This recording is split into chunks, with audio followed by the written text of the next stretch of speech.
19 शायद कराया था, कल करा दिया था। मधुमक्खी किस में जो है किस समय अपने अंडे देती है? अक्टूबर से दिसंबर। कोई बात नहीं। क्वेश्चन नंबर 20 आइए।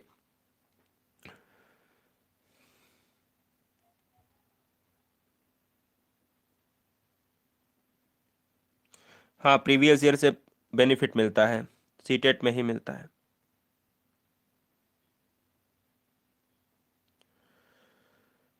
देखो बेटा, अगले क्वेश्चन पर आएंगे। अगला क्वेश्चन आपके स्क्रीन पर है। ताबड़तोड़ तरीके से बताना है कि हिंदू परंपरागत विश्वास के अनुसार विवाह क्या है? संस्कार है, बिल्कुल संस्कार है, रीति रिवाज नहीं, संस्कार ही माना जाता है। चाहे आप विवाह की बात करिएगा, चाहे आप जनेऊ की बात करिएगा, तो उसमें संस्कार लग जाता है। देखिएगा, यज्ञोपवीत संस्कार, है ना? ये आपको याद रखना है। चलो अगले क्वेश्चन नंबर 21 पर आइएगा। किस पक्षी को बात करने और किसी भी आवाज की नकल करने की क्षमता के लिए जाना जाता है? अब यहां पर क्या है? कबूतर। देखिए, का ऊपर कर दिया है इसने और बूतर नीचे लिख दिया है। कोई बात नहीं।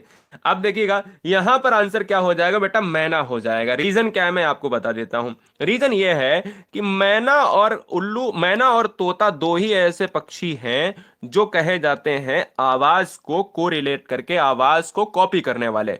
मैना और तोता की आवाज भी बड़ी मीठी होती है।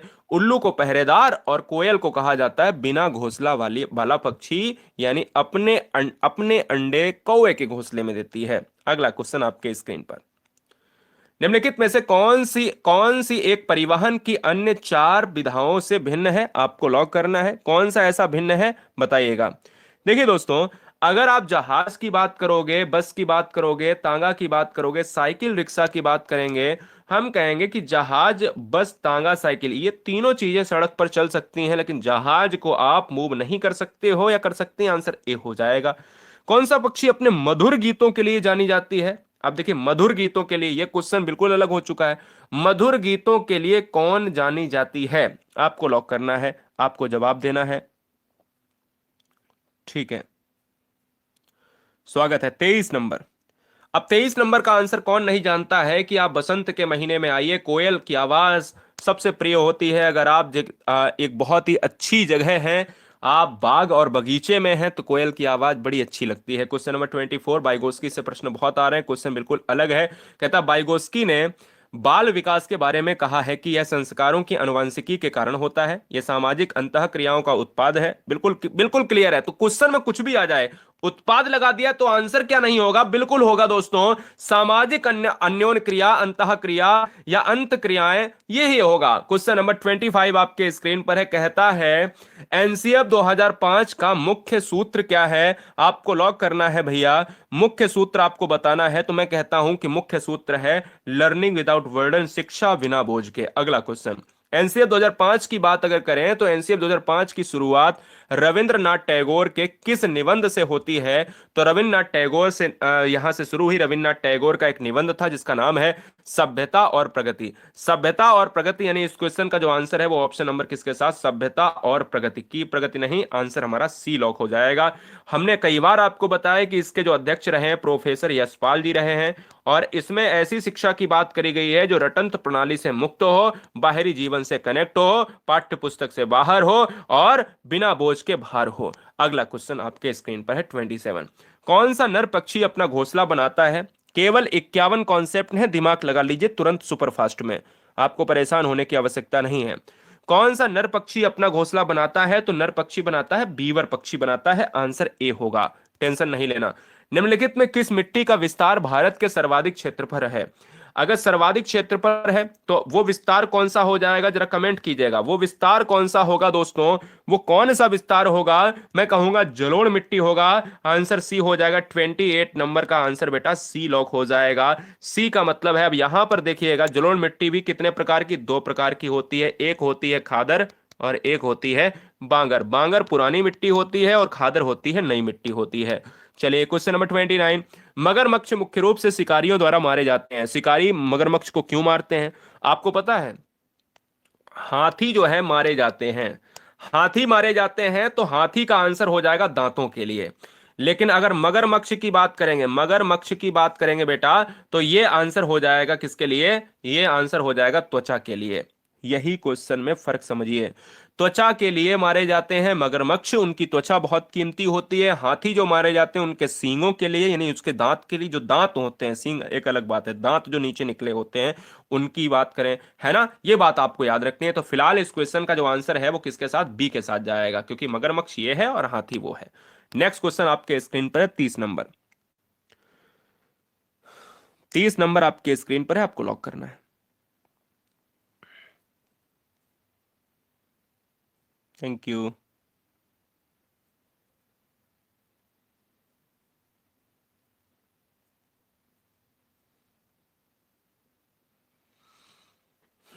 चलो, पाठ्यक्रम निर्माण की आवश्यकता क्यों है? शिक्षक की सुविधा के लिए, शिक्षा के उद्देश्यों की प्राप्ति हेतु, बालकों को पाठ्यपुस्तक उपलब्ध कराने के लिए, या फिर इनमें से कोई नहीं। पाठ्य निर्माण की बात करें तो शिक्षा के उद्देश्य, क्या शिक्षा जो दी जा रही है बच्चों को वो क्या पूरी है, उसका उद्देश्य क्या है, उसका एम क्या है, ये बहुत जरूरी है, बेहद इंपॉर्टेंट। क्वेश्चन नंबर 31, लास्ट के 20 क्वेश्चन आपके स्क्रीन पर हैं, 31 से 51 तक। मात्र 5 मिनट के अंदर 20 क्वेश्चन में ऐसा स्कोर करना है जो एक संतोषजनक रहे। आपका टारगेट है 7 क्वेश्चन का टारगेट देता हूं 20 में।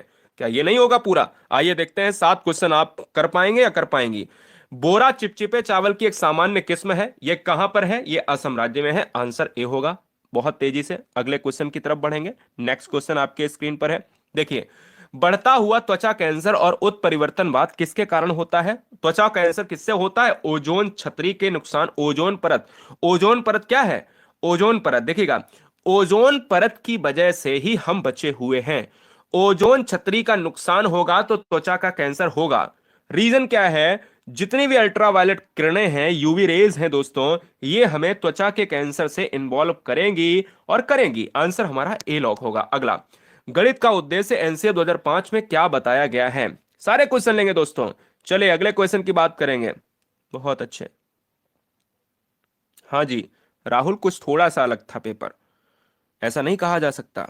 थोड़ा सा अलग था और ये सबको पता है, लेकिन कोई अध्यापक नहीं कह रहा, है ना बेटा, कोई अध्यापक ही नहीं कह रहा। आने वाली शिफ्ट में कुछ शिफ्ट बहुत सिंपल आएंगी और कुछ शिफ्ट आएंगी बहुत हार्ड, लेकिन रहेगा सब वहीं से रहेगा। बस क्या है, क्वेश्चन को कनेक्ट करके बहुत ज्यादा घुमा दिया जाता है और बच्चा भयभीत हो जाता है। गणित का उद्देश्य एनसीएफ 2005 में क्या बताया गया है? गणित का उद्देश्य क्या होगा? गणना करने की क्षमता का विकास करना, लोकतंत्रात्मक मूल्यों का विकास करना, सांस्कृतिक विरासत को सुरक्षित रखना, मानसिक जागरूकता को विकसित करना। अब एक ए आंसर हो सकता है और एक हो सकता है डी आंसर, लेकिन इस क्वेश्चन का जो आंसर होगा बेटा वो आंसर ए होगा, गणना करने की क्षमता का विकास करना, क्योंकि गणित होती है डिजिट पर संख्यात्मक योग्यता पर आधारित। 34 नंबर आपके स्क्रीन पर है। निम्नलिखित में से कौन से युग्म के सही होने की संभावना सबसे कम है? 4 ऑप्शन है। बहुत बढ़िया क्वेश्चन है, सबसे नया क्वेश्चन है, आज तक आपने नहीं देखा होगा, लेकिन एग्जाम में ऐसा क्वेश्चन देखने को मिल रहा है। मैं ये क्वेश्चन आपको करवा रहा हूं इसलिए क्योंकि आप समझें, चीजों को समझें कि क्या है। बिल्कुल एक नया क्वेश्चन आपके स्क्रीन पर, देखिए। कौन सा ऑप्शन नहीं है हो सकता है सबसे कम पूछा है? बच्चे भाषा के बारे में निश्चित ज्ञान के साथ प्रवेश करते हैं, चामस्की। भाषा और विचार प्रारंभ में दो भिन्न गतिविधियां हैं, वाइगोस्की। भाषा विचार पर आधारित है, पियाजे। भाषा वातावरण में एक उद्दीपक है, वीएफ स्किनर। आंसर बेटा बी हो जाएगा। विचार में भिन्न चीजें बताती हैं, जबकि ये चीजें क्या होती हैं? वाइगोस्की कहते हैं भैया अंतः क्रिया न्यून क्रिया है, ये चीजें एक पर निर्भर होती हैं। यहां पर ये सबसे कम होगा, त्वचा के रूखेपन से बचने के लिए उपयोग करती हैं। अब त्वचा को बचाने के लिए जो है जो रूखापन हो जाता है सर्दियों में, जो ड्राई जो है त्वचा हो जाती है, ये रीजन दोस्तों, रीजन क्या है आपको पता है ना, है ना? पानी की कमी की बात करी जाए या फिर जो ड्राइनेस आती है, क्योंकि शरीर में पानी की जो मात्रा होती है पूरी तरीके से थोड़ी सी क्या हो जाती है, मेंटेन नहीं हो पाती है, और यही गर्मियों में दिक्कत नहीं होती है। इसलिए सर्दियों में हमें लगता है कि शरीर का जो त्वचा है वो कुछ चेंज हुआ है, रूखापन आ गया है। तो इसको दूर करने के लिए कौन सा ऑप्शन होगा सही होगा? चलो भाई, बहुत बढ़िया, कहते हैं सर मैंने आज ही लगाया, कोई बात नहीं। यहां आंसर बेटा ऑप्शन नंबर बी हो जाएगा, गुलाब जल, ग्लिसरीन और नींबू का रस, ऑप्शन नंबर बी हो जाएगा। क्वेश्चन नंबर 36, पक्षियों की उस प्रजाति का नाम क्या है? देखिए क्वेश्चन का आंसर वही है, इसी वीडियो में कराया अभी ऊपर, लेकिन क्वेश्चन को बड़ा कर दिया है, लेवल चेंज कर दिया है। पक्षियों की उस प्रजाति का नाम बताइए जिसमें नर पक्षी अनेक सुंदर घोंसले बनाते हैं। देखिए, और मादा पक्षी उनमें से केवल एक घोंसला चुनते हैं और उसमें अंडे देते हैं। मतलब एक पक्षी ऐसा है जो अपनी प्रेमिका के लिए बहुत सारे, यानी अपनी प्रेमिका के लिए बहुत सारे क्या करती है, बहुत सारे घोंसले का निर्माण करता है। ठीक है ना। और मादा जो पक्षी है, वो जो है कहता है अगर 100 घोंसले बना लिए तो ये वाले 99 बेकार हैं, इनको हटाओ, एक ये वाला घोंसला बहुत अच्छा है। तो ये कहीं ना कहीं ये करता है भैया बीवर, जिसको बया कहा जाता है। आंसर डी हो जाएगा। क्लियर है। चलिए अगले क्वेश्चन की तरफ बढ़ेंगे। Question number next.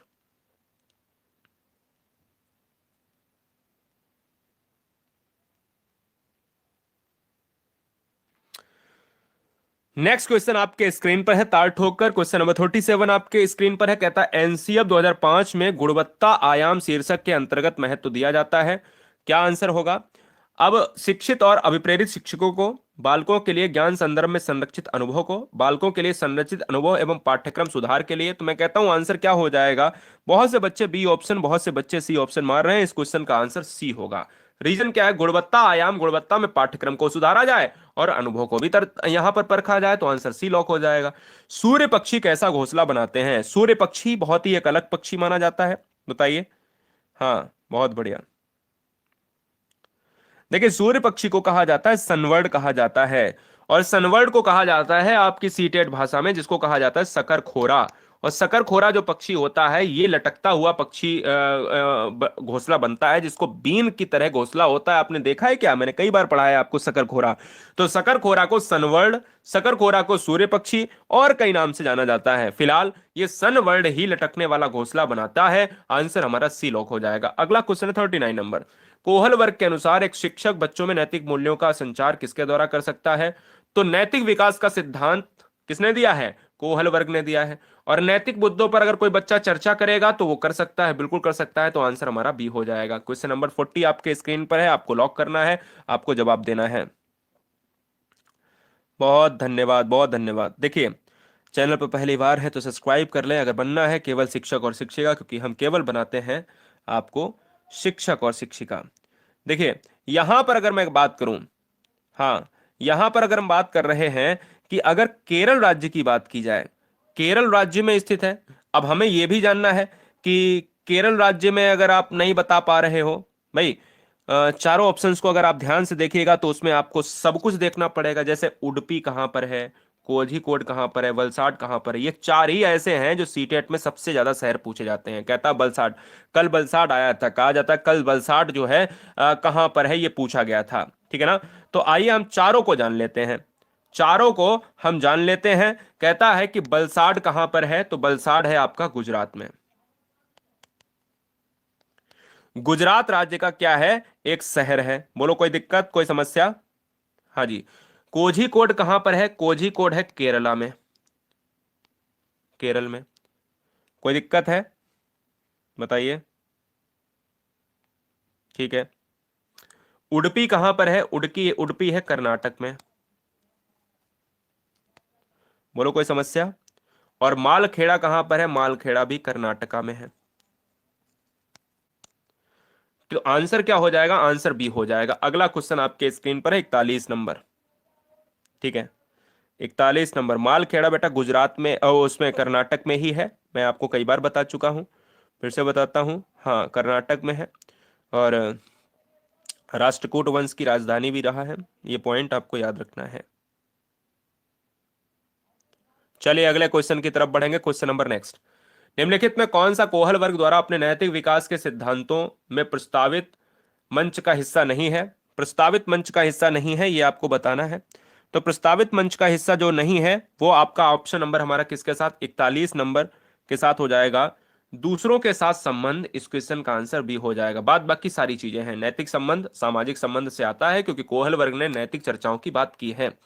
42 नंबर आपको पता ही होगा, नहीं पता है तो एक बार फिर बताते हैं। जब हम अपनी डिस्क्रिप्शन वाली क्लास करा रहे थे उसमें हमने इस 2020 की जो नई शिक्षा नीति है, राष्ट्रीय शिक्षा नीत्या 2020। अब देखिए ये क्वेश्चन क्या है, ये क्वेश्चन दोस्तों संस्कृत से ले लिया है। अब ये क्वेश्चन दोस्तों में मतलब कह रहा है कि राष्ट्रीय शिक्षा नीति 2020 जो है उसकी अनुशंसा की है वो किस विद्यालय की शिक्षण संरचना पर आधारित है, इसका जो स्तर क्या है वो 5334 है दोस्तों, इसलिए आंसर ए हो जाएगा। ये संस्कृत से मिलता जुलता क्वेश्चन आपका है जो एनईपी 2020 से प्रश्न पूछा जा रहा है।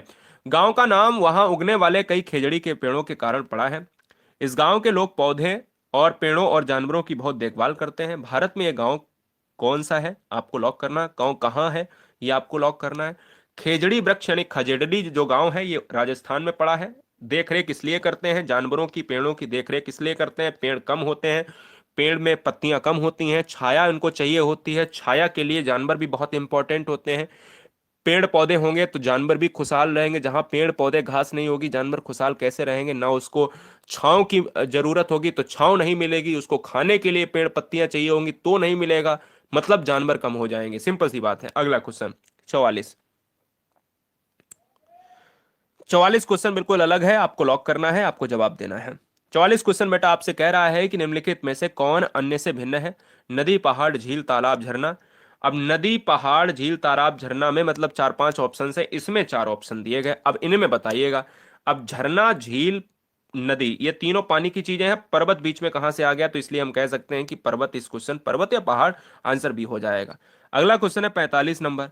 45 नंबर देखिए क्या है, निम्नलिखित में कौन सा वाइगोस्की के सामाजिक सांस्कृतिक सिद्धांत पर आधारित है। बहुत सुंदर, बहुत बढ़िया। सीटेट एनालिसिस में ताबड़तोड़ तरीके से रोजाना 7:30 बजे आप सभी के साथ हम उपस्थित होते हैं और जान लगाते हैं हम और आप दोनों मिलकर। बहुत सुंदर। निम्नलिखित में वाइगोस्की का सिद्धांत आप जानते हो सहयोगात्मक सिद्धांत है। सहयोगात्मक सिद्धांत का मतलब होता है पारस्परिक शिक्षण और पारस्परिक का मतलब होता है अंतःक्रिया। अगला क्वेश्चन 46 आपके स्क्रीन पर, केवल 51 कॉन्सेप्ट हैं। डॉट डॉट के अनुसार बच्चों के चिंतन के बारे में सामाजिक प्रतिक्रियाएं, सांस्कृतिक संदर्भ का प्रभाव और समझना आवश्यक है। मैं कहता हूं फिर से दोस्तों यही, और क्वेश्चन का बदलाव होता है बस चेंज नहीं होता है। कुछ चार क्वेश्चन आपके वाइगोस्की से पूछे जा रहे हैं, चीन पियाजे से 3 से 4, लॉरेंस कोहलबर्ग से 2 क्वेश्चन आ रहे हैं, एल्बर्ट बंडूरा अभी तक नहीं आए, तो फिलहाल इस क्वेश्चन का जो आंसर है वो ऑप्शन नंबर सी ही जाएगा क्योंकि सामाजिक प्रतिक्रियाओं की बात की गई है। अगला, हमारे देश के किस किस भाग में, एक भाग में व्यक्ति अपने घरों के आंगन में टेपियोका और नारियल उगाते हैं और इनका उपयोग करके स्वादिष्ट भोजन तैयार किया जाता है। केरल, गोवा, असम, आंध्र प्रदेश। तो दोस्तों इस क्वेश्चन का आंसर हो जाएगा केरल। केरल आप जानते हो कोझिकोड यहाँ पर एक प्रमुख जो है पार्ट पड़ता है। केरल में टेपियोका होता है, केरल में नारियल होता है, केरल में अगर बात की जाए बल्लम कहा जाता है, छोटी नाव को कहा जाता है, आपको याद है ना। 48 नंबर आपके स्क्रीन पर है, फिर से लिया है, संस्कृत से प्रश्न है। यानी कुल मिलाकर अगर संस्कृत का ऐसा प्रश्न आता है तो क्या डरना है क्या, मतलब साफ साफ लिखा है कि राष्ट्रीय शिक्षा नीति 2020 में जो पूरे देश में है वो भाषा है, कैसी भाषा, प्राथमिक स्तर के लिए कैसी भाषा प्रस्तावित की गई है। तो दोस्तों यहां पर मातृभाषा और गृह भाषा को यहां पर तरजीह दी गई है, आंसर हमारा डी हो जाएगा। अगला क्वेश्चन है 49 नंबर की, जो बच्चे बोल और सुन नहीं सकते वे कैसे सीखते हैं, आपको लॉक करना है। बहुत बढ़िया, बहुत सुंदर। जो बच्चे नहीं सकते वे सीखते हैं, जो बच्चे बोल और सुन नहीं सकते, भैया चैनल को सब्सक्राइब कर लें और साथ में बेल आइकन को दबा दें। जो बच्चे और सुन नहीं सकते वो सांकेतिक भाषा, सिंबॉलिक पद्धति नहीं होती दोस्तों, सिंबॉलिक जिसको प्रतीकों के माध्यम से सिखाया जाता है। और सेकंड लास्ट क्वेश्चन आपके स्क्रीन पर है, इसके बाद अंतिम प्रश्न रहेगा आपके लिए होमवर्क के लिए जो इसी वीडियो से होगा। पौधे का वह भाग जो दांत दर्द के उपचार के लिए उपयोग किया जा सकता है, आपको लॉक करना है। कौन सा ऑप्शन सही होगा, दांत दर्द के लिए आपने भी किया होगा, आपने अगर मम्मी के लिए, अपनी पापा के लिए, अपने बाबा के लिए, अपने दादी के लिए, चच्चा के लिए, किसी के लिए दिया होगा तो हम ये कहेंगे कि बिल्कुल उनको बोला होगा, उनको दिया भी होगा कि भैया दांत में अगर दर्द है तो इसका उपयोग करो, दांत दर्द में थोड़ी सी रिलीफ मिलेगी। बोलो सही है ना, बोलो आंसर क्या हो जाएगा, लौंग हो जाएगा। इस क्वेश्चन का आंसर बी हो जाएगा, लौंग का तेल भी आता है, राइट ना दोस्तों, लौंग का तेल आता है।